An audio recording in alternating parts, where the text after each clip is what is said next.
Yo, you guys, this is Blacklist to the Abyss, and you're watching my review for Parasyte, aka Kiseijuu, episode 8. And if this is short enough, I may just add in episode 9 at the end, because we got double episodes today. Um, with me, you never know. I could go on talking for 20 minutes, maybe I'll be done in 10, you never know. But if this review ends up getting too long, then I'll probably just upload episode 9 as a separate video. So yeah, but with that being said, I should probably just get started.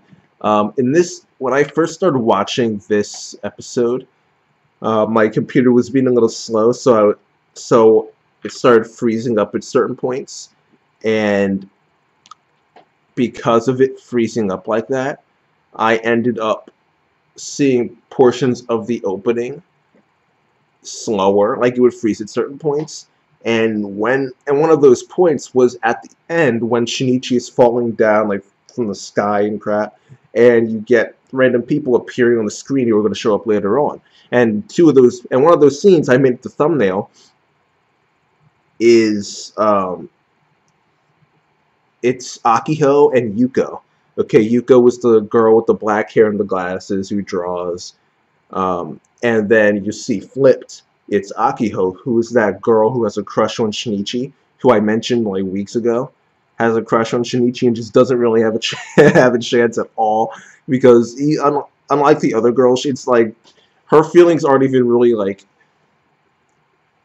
they showed her blushing like once, and that was it. It was like for like 2 seconds too. Like they just did not care about her at all. They just said, "Look, you like her," and that's it there. And then like they just ignored her completely. So, I mean, I seeing that these two are in the opening, it makes me think that they will be taken over by parasites or something. But they have to be. They have to be. They definitely are. It's just a matter. They are going to be victims of parasites. It's just a matter of how they're going to be victims of parasites. Okay, they're either going to be killed and that'll just be it, or they're going to be legitimately taken over. All right, but I'll get into that later on, because it's just kind of funny, and that the time my computer decides to be slow and actually make me realize that those two characters in the opening is the very episode when one of those characters becomes relevant, and the foreshadowing that I get from the opening is now completely useless because I can already tell what's happening now. Like, like if only this happened last week, and then I would have been able to realize, oh, well, that girl's going to be relevant soon. And then very next week I would have been proven to be right. It's unfortunate, but whatever. At least we didn't get a legitimate conclusion with episode 9. But it's still up in the air. But anyway, episode 8 starts off with Tommy Ryoko talking with Shimada. Okay, and she's very obviously showing now, so it makes me think how much time has passed since she left the school, because she's like I don't know. I've clearly never been pregnant before, so I don't know like at what point in time you would start to show at that level. But I don't know. I'm just curious, like how much time has gone by since last time. But anyway, that's not really important. I was just curious. But anyway, the reason why she's talking with Shimada is because she wants him to transfer into Shinichi's school and just watch over him, essentially, and investigate him, because while he is dangerous to them, he's also an asset, because their goal is to kind of allow parasites and humans to live together without hunting each other down. Um, and Shinichi being both human and parasite, he ends up being an asset to them. He's the best example of how humans and parasites, well, no, he's not, because being with the parasite ended up changing him very, very much, which is a big portion of these 2 episodes that we get. Alright, but right after this scene with Shimada and Tommy Ryoko, we actually get that Mitsuo kind of scene where Mitsuo kind of gets more than kinda. He legit gets jealous of the attention that Kana is giving Shinichi, and I thought it was fitting that those 2 scenes were put back to back, given what happens later between Kana and Shimada. I thought that was interesting how they did that. All right, but I'll get there. I'll get there later. Episode 9 actually is when it happens. But Mitsuo is jealous of Shinichi and goes to beat him up. All right, but he gets just completely and totally dominated. All right, and he this dude lost so much credibility in these 2 episodes. It's not even funny. He just looked like complete crap. He lost to Shinichi, then he lost to Shimada, then he was then he got some help and was made to look like a fool by both Shimada and Shinichi again. It's like this dude is just like jobber #1. Like, it's like this dude just he looked awful here. All right. But after he gets embarrassed by Shinichi, Murano ends up showing up, and that's when we start to see this demise of their relationship, essentially, because Murano wants to believe that Shinichi hasn't changed, but then he starts throwing puppies in the trash can and making these angry faces and shouting at her, cursing at her, and stuff like that. It's obvious that he's changed, okay? And he originally he couldn't really tell how he had changed, which is interesting. I find that incredibly interesting, that he can't even tell how he's different. But obviously Murano can. Pretty much everybody can. Even his father, who's just like been reduced to drinking at this. Well, no, not really. I'll talk about his father more in the episode 9 portion of the review, which may or may not be uploaded with this. But I'll talk more about that there. But the point is that Shinichi has changed so much that it's kind of forced Murano to grow away from him, grow apart from him. Okay, she just couldn't really. He essentially became a completely different person, and he was no longer the person that she cared for. So she just grew apart from him. And Kana tried to take advantage of this, which was funny. The thing about Kana is that she takes her her perceptual ability or her sensitivity to parasites, and she believes that it's not. She believes that she can only sense Shinichi with that power, okay, and because of that, she believes that Shinichi is her soulmate. Or like it's like I thought that was an interesting take on the ability, okay. Now we see her sense Shinichi, but it turns out it's not actually Shinichi. It's actually Shimada, which is, you know, we didn't really see her question it as much as she probably will in the future, but Shimada certainly did question it. He grabbed her and started trying to ask her, like, what, you know, if you confuse me for Shinichi, then you must see some similarities in us, but there are no similarities in us, so why did you misunderstand me for him, you know? And he's trying to figure it out, and she doesn't really know either. She just gets the same feeling. And obviously she doesn't know that the reason she's getting the same feeling is because they're both parasites. Shinichi's part parasite, but you know what I mean. Okay. But yeah, that's essentially it. Shimada wants to figure out what it is about her that allows her to sense something similar between himself and Shinichi. And that's when Shinichi shows up and helps her out and tells Shimada to just go away. All right. And that's when Kana tries to make her move because she sees Murano walking by. So she gets Shinichi to take her home because Shinichi had his back turned and did not actually realize that Murano was there. So now he turns around and freaking Kana's like around his arm, and Murano sees that and just like walks away. And he's like, like, oh man, Kana. She does not play around. She does not play around. That's funny. That's actually kind of funny. But anyway, I should probably talk about when Shinichi and Shimada actually first met. It was actually revealed that Shimada is in Murano's class, and I'm thinking that that's got to be relevant somehow. Somehow, some way, it's got to be relevant. The big thing here, I don't know who else is in Murano's class. I know Akiho is in Shinichi's class, but I think Yuko might be in Murano's class. Don't really know, but the point is that both Akiho and Yuko like him.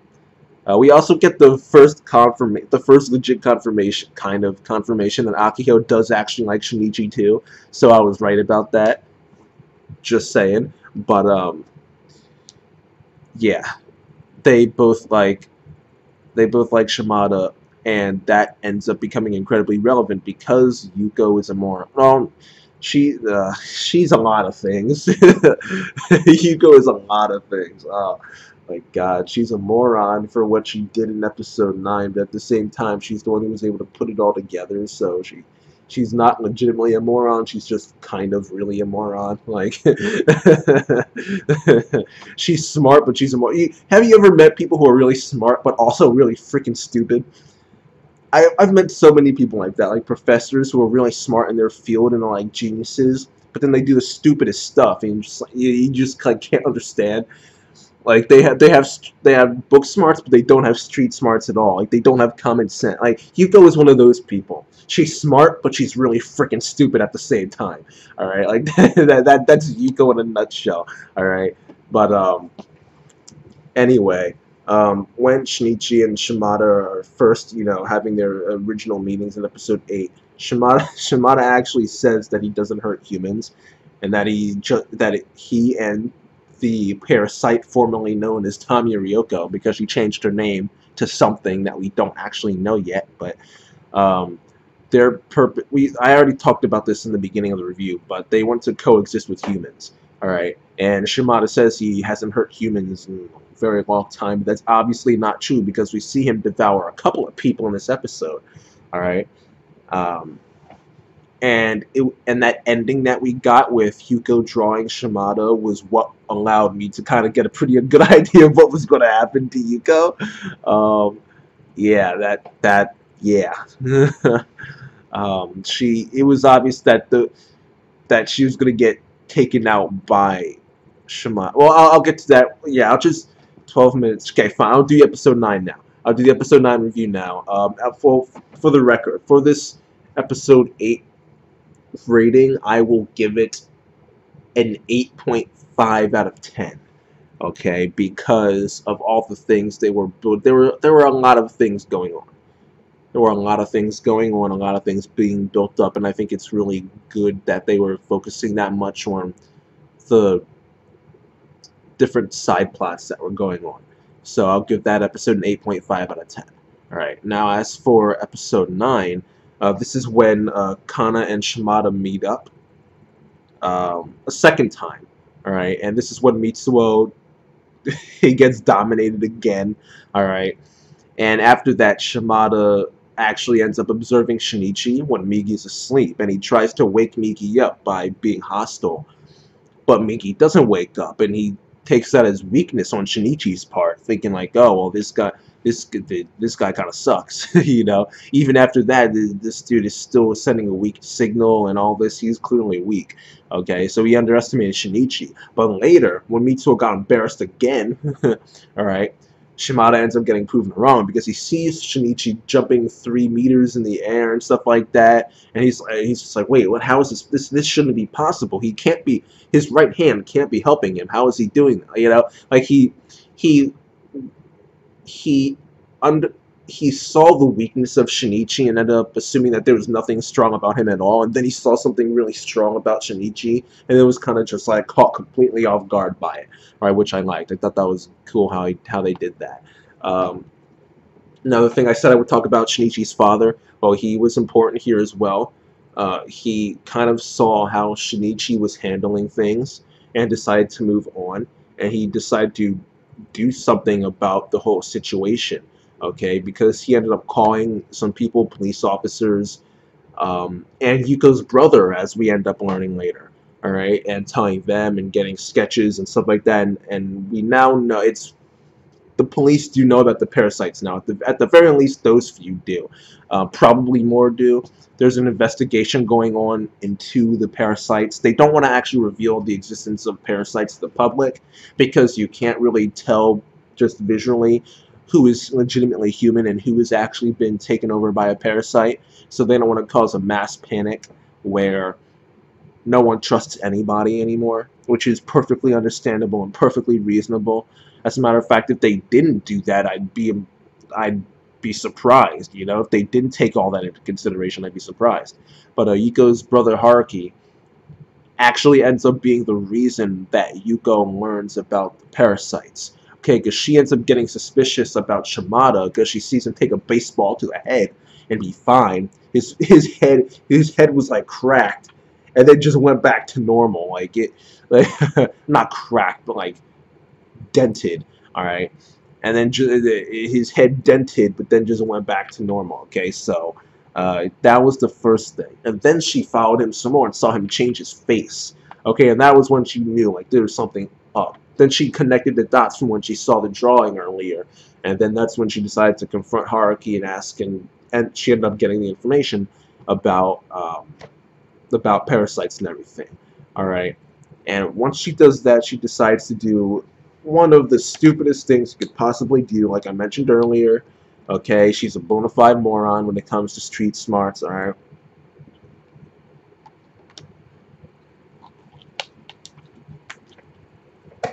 All right, people. Let me just give you all some advice. Okay.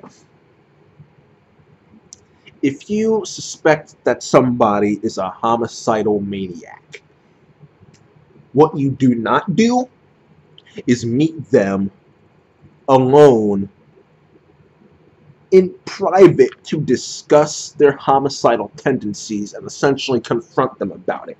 All right. Especially if your only form of defense is some alcohol that you're probably not even going to get the chance to use. All right, because he's going to cut you up so fast. All right, like, like this is like horror movie level stupid right now, which is quite fitting since this is a horror show. But you know, that was a stupid. That was so freaking stupid. Oh my god, that was stupid. That was stupid on her part. All right. And after that, we end up getting the episode ended with an outburst by Shinichi, which means that Shinichi is probably going to go and fight him. Um, the big question here is Yuko going to be killed? All right.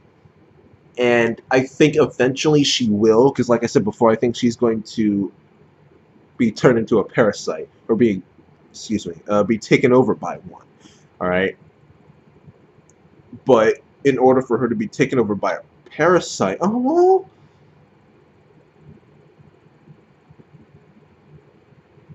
maybe because there are two ways I see this going. All right, either Shinichi comes in and fights Shimada and saves Yuko, and then Yuko ends up learning that Shinichi is part parasite as well. Then he reveals information to her. Then she joins forces with him, kind of, and they kind of just do stuff like, like they work together, or Shinichi doesn't really have a goal, so it's not like they can work together on anything. It's, I guess, stopping parasites. I guess that would be the only thing they could work together on. But something like that, right? It's either that or Shinichi goes and kills Shimada, but only after Yuko is killed, and Shinichi ends up leaving, but he only thinks that Shimada is dead. Shimada ends up transferring to Yuko's body. All right, that's the other scenario that I see. But I wouldn't imagine Shinichi and Migi just deciding to leave the corpse there after Shinichi made such an obvious outburst that, like, he would obviously be suspect number one, like, wouldn't he?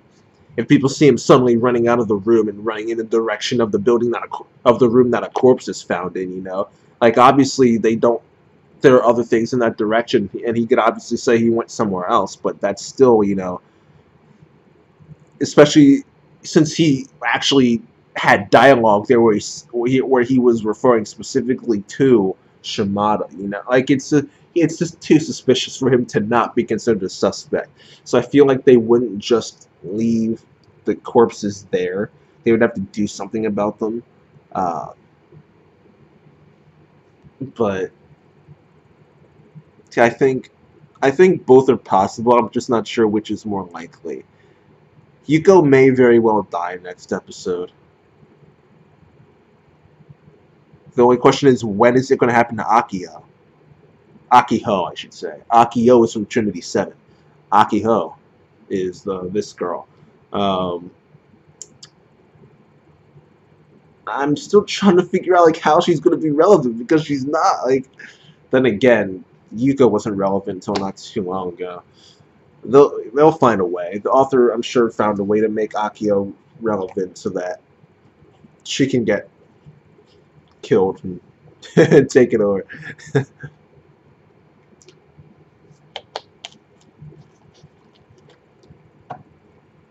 But anyway, okay. That's not all that happens in this episode. We actually saw a scene with Tami Ryoko, and she's talking to some person who apparently has knowledge of why the parasites were created in the first place. All right. And Tami Ryoko says that that the parasites, if they keep targeting humans, are going to end up being hunted down.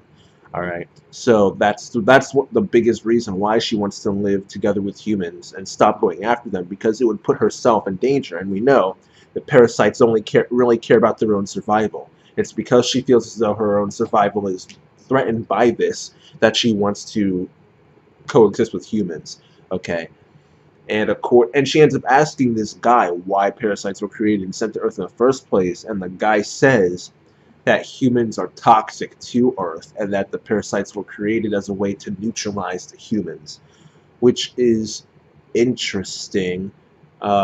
It's hints at a higher power, which, well, that it was already hinted that there was a higher power, but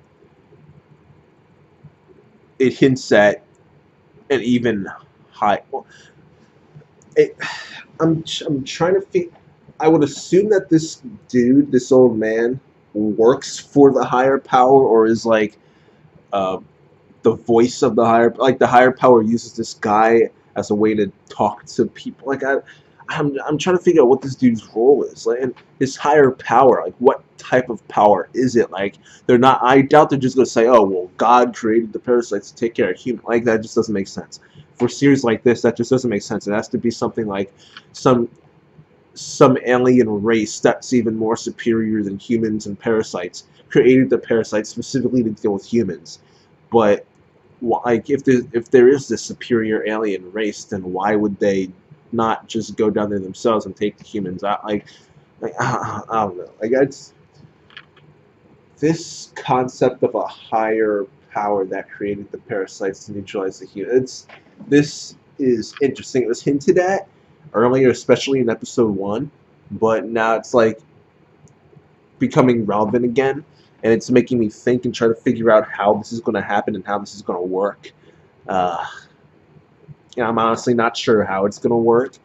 The thing that scares me the most is that it's going to give off this feeling that it came out of nowhere. Like it's just too ridiculous. And it's not right to say that it would have come out of nowhere. It's just because it's being built up here, obviously. I want it to get the proper amount of development, because when you're talking about higher powers in a series like this, it hasn't really had any higher powers yet. It's just aliens and stuff, parasites. When you suddenly make the jump to a higher power, you need to do sufficient build up, or else it could just come off as, it could just come off as like a stupid plot device and laziness and just stupidity. It's, yeah. So I'm worried about how this will be executed, but at the same time I have faith that it should be done well, because pretty much everything else has been. So yeah, those are my thoughts about this higher power.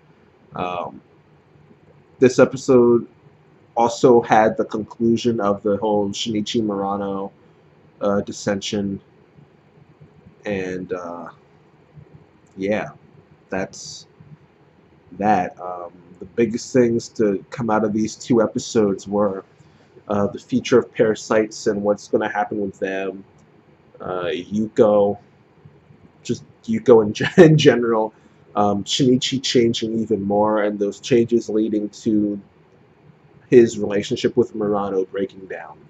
Those were like the 4 main things. I was including the whole higher power thing with the future of parasites, but I guess that could be its own 5th thing. The origin of parasites. The origin of parasites, the future of parasites, Yuko, Shinichi's changes, and the relationship between Shinichi and Murano changing even more. those are like the 5 big things to come out of these episodes, and they are very big things, very big developments. And since this episode was the one that concluded the whole Shinichi Murano stuff, this episode was the one that really solidified the increase in relevance of Yuko. The episode 8 just started the development in like literally the end of the episode, you know, and how she would be relevant. This episode was like all of it pretty much. I'll give the episode a 9 out of 10. I honestly did think it was a great episode because of all the stuff that happened. The origin of parasites was brought up. The future stuff was the previous episode, but at the same time, Shinichi realized in this episode that Shimada's full of crap. Because he said that he wasn't going after humans yet, he was going to try and kill Mitsuo and Mitsuo's crew. And Shinichi realized, like, no, I knew you were lying about that crap. So that's something. Plus, like I said, Shinichi and Murano, Yuko. Honestly, yeah, this episode was, I'll actually give it a 9.5. Because that is a lot of stuff that happened in this episode. A lot of big developments. Big developments. So I'll give episode 8 an 8.5 out of 10, and I'll give episode 9 a 9.5 out of 10. Alright. And that is that for this double review. Alright, so yeah. Rate, comment, subscribe, and I will see you guys next time.